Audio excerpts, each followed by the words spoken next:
Umpisahan muna natin dito, mga kababayan, para maganda yung pagkakasunod-sunod natin. All right, let's go to Solar para sa Bayan. SPPC, you were granted a 25-year franchise back in 2019 from both houses of Congress. This was also signed by former President Rodrigo Duterte. Sir, are you still the owner of Solar para sa Bayan? Are you still the owner of Solar para sa Bayan? No. So you divested? Yes. And I would add also that the company, I think, was also publicly already reported to no longer be operational.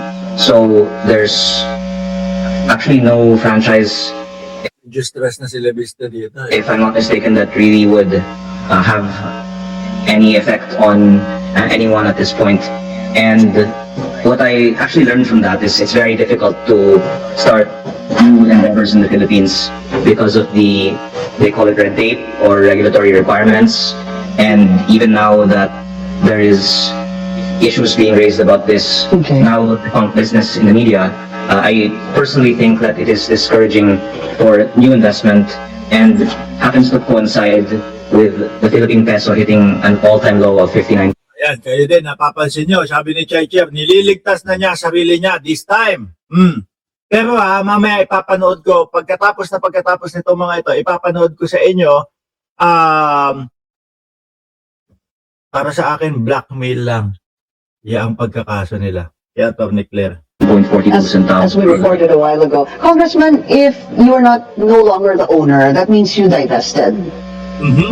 Yes, as I disclosed before, that as part of my entering public service, I'm divesting from my businesses. I'm doing this to all of my solar power businesses actually. But I think more important point is that this particular company is actually defunct and no longer operating. Yeah, but the point also being raised is that if you divested, that should have gone through Congress. No, because the company is no longer operational. When was it not operational? When did it Ang sinasabi niya dito, kasi may parang dalawang taon, mamaya ipapaliwanag niya yan sa press con, no? At doon lang sila nagbase kung bakit nasabi na wala ng prangkisa yung kumpanyang sinasabi niya. stop its operations, sir? And when did you divest? It stopped operating many years ago. Like many years ago. What year, sir? Would you remember? Many years ago, because actually there was a law that was passed. Yan lang ay pambabala ni Atty. Claire, wala na tong bata na to eh. No? Yan lang ang iaano ni Atty. Claire, wala na. Pero alam nyo mga kababayan, nag-umpisa itong mga ganito. Yung alam nyo yung interview ni Ombudsman Boying Remulla, na ano nyo yun, napanood nyo yun, Ombudsman Boying Remulla. Ano sabi, batang-bata pa lang siya, ninenegosyo niya yung prangkisa eh. Doon naman nag-umpisa yun eh. Di ba? In 2022 that superseded the franchise. Saka bakit hindi si Boying Remulla ang una niyang kasuhan? Dahil doon nag-umpisa yun. At si Atty. Claire Castro, mga kababayan, kami ho, no? Pati ho kami, mga boss chipa mo, sir. Yun yung mga pinagbabasihan namin at yun yung rene-reactionan namin. Bakit si Atty. Claire Castro? No, gigel? No? Pero ako ho, uulitin ko sa pangatlong pagkakataon, no? Pamba-blackmail lang ang nakikita kong yung ginawa nila ngayong araw. Which was approved in 2019. And frankly, I think there's no more public interest as regards this topic. And the public, I think, would want to know more about the flood control investigations, where, if I'm not mistaken, there were supposed to be many big fish that would be spending Christmas in jail. Yeah, but this was also a very hot topic, Congressman, and you do know that. I understand that we can talk about that too, but from what I know and from where I'm sitting, they are saying that a franchise was granted to you through Solar para sa Bayan, and that if you had divested or as just simply divested, it needed the nod of Congress. Yes, oo. Pero nga, ang dinadahilan nila doon, mga bossing, na kumbaga parang 2 taon na or something. Ito na nga, no? Sila na mismo ang magpaliwanag. Ito po ay inaprubahan sa 2019. At may dalawa pong provision ang prangkisa. Una, Ako po. Sandali lang, may napansin ako. Alam mga kababayan, Topacio, Atom...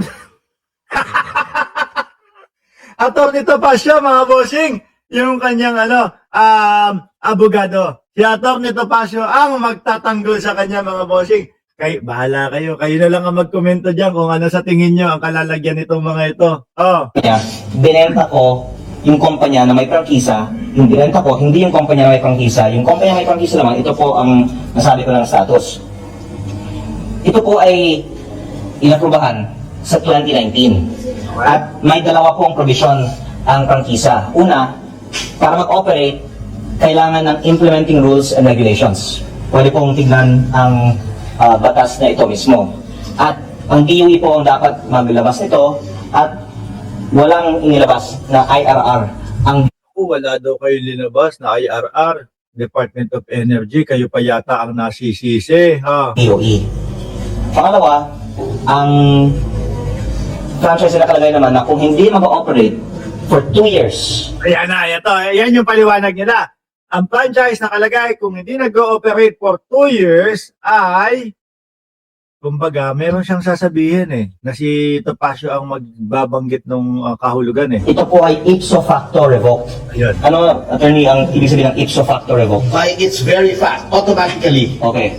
So, Yun. Kumbaga, dun sila nag-rely na hindi na kami nag-ooperate for 2 years Yun ngayon, yung ipinapaliwanag nila. Ngayon, ang tanong dyan. Siyempre, sasagot ho dito ang Department of Energy, mga kababayan. No, hindi naman huhingi ng notice Biruin nyo, mga bossing. 2019 pa daw, pinapadala na ng notice itong si Leandro Lebiste o sila Lebiste. No? Pwede lang sabihin na, hindi na kami nag-ooperate. Wala na, hindi na nag-ooperate. Bakit umabot pa yung pagpapadala ng notice sa kanila hanggang sa ngayon ho, mga kababayan? Di ba? Sabi ni Eugene Balauro, sa lahat ng hinawakan niyang kaso ay talo. Ito, dito pa siya. tumigil po ang operation ng kumpanya sa 2022 dahil hindi pa nabigyan siya ng mga permits to operate. Kaya, within 2 years of that, maaari natin sabihin na ipso facto revoked na ang prangkisa ng kumpanyang ito. Actually, nung una kong binunyag ito, baka nagulat si Yusek Claire kasi hindi niya napag-aralan ang batas na ito. Pero ito naman po ay nasa Google. At kung ginawa lang Si Atty. Topacio, ngingiti-ngiti, tatawa-tawa. Akala mo, ang daming naipanalo. akala mo yung mga kliyente niya wala sa kulungan no? Akala mo pagkagaling-galing. Ibang klase kumpiyansa ni Atty. Topacio, po nila ang kanilang homework at hindi lang po pang social media content ang kanilang mga vlog, hindi na nila sanang sinabi ito at hindi na sila sana napahiya. At dagdag Walang napahiya. Walang napahiya. Walang napahiya. Yun ang para ho sa akin. At ang pinagkuhanan, mga boss chipamo, sir, ombudsman. No?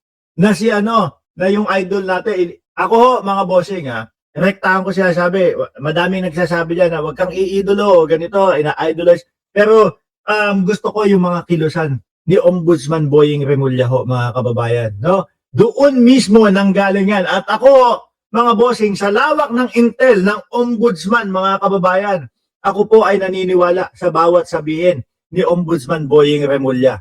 rin po na ang Kongreso ay nag-aproba din ng isang general law noong 2022 din na may repealing and amendatory clause na nakasaad na ang mga legislative franchise na may kaugnayan sa batas na yon ay thereby repealed or amended. At nakalagay po Kailan po yan? Atras nga natin ng onte. Kung kailan daw yan?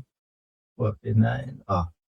At dagdag ko rin po na ang Kongreso ay nag-aproba din ng isang general law noong 2022 din na may repealing and amendatory clause na nakasaad na ang mga legislative franchise na may kaugnayan sa batas na yon ay thereby repealed or amended. At nakalagay po sa general law na ito na ang mga kumpanya sa sektor na yun ay hindi nangangailangan ng prangkisa. Ang kinalabasan po ng batas na yun ay walang saysay, wala ng visa ang prangkisa na ibinigay sa kumpanya ko noong 2019. Kaya sa maraming mga dahilan, wala ng prangkisa ang kumpanyang ito at wala na rin naapektuhan sa bagay na ito dahil mula 2022 may bago ng batas. Maganda yan kinabukasan mga bossing, no? Kasi kagabihan na ngayon, medyo gabi na ho mga kababayan eh.